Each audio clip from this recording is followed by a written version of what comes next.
Tout autre chose maintenant, moins d'enfants dans notre région en 2023. Selon l'INSEE, un déficit de la natalité qui se traduit par une baisse de la population active, surtout en zone rurale et dans les petites villes. Des agglomérations, vous allez le voir, qui font de leur mieux pour maintenir, voire même augmenter leur population. Une illustration très concrète en Eure-et-Loire à Châteaudun. Sujet signé Lani Ouattaou, Justine Le Pourriette.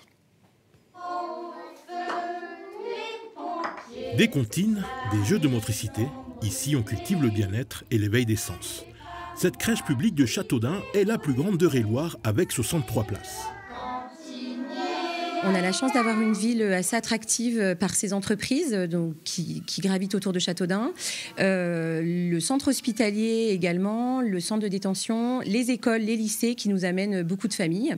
Et on travaille aussi en partenariat avec la PMI, notamment avec des familles qui seraient en recherche d'emploi et pour qui on adapte nos besoins également aux familles monoparentales ou autres. À l'image du reste de la France, à Châteaudun, le taux de natalité a fortement baissé depuis 25 ans.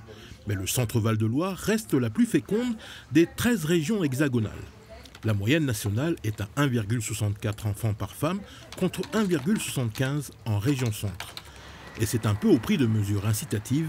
Pour attirer des familles, la ville de Châteaudun met l'accent sur l'habitat. On est sur une logique de dents creuses, vous avez raison. On a 7 à 8 projets immobiliers fermes aujourd'hui, de différentes natures. Certains de 18 maisons à Saint-Jean. Ici, un peu plus d'une dizaine de maisons également, pour continuer à offrir une offre de qualité en quantité à nos habitants. L'autre réalité démographique, c'est la population vieillissante. Et en Centre-Val de Loire, 24,1% de la population a plus de 65 ans et seulement 22,8% a moins de 20 ans. La population du Centre-Val de Loire est restée stable depuis 10 ans avec 2,6 millions d'habitants.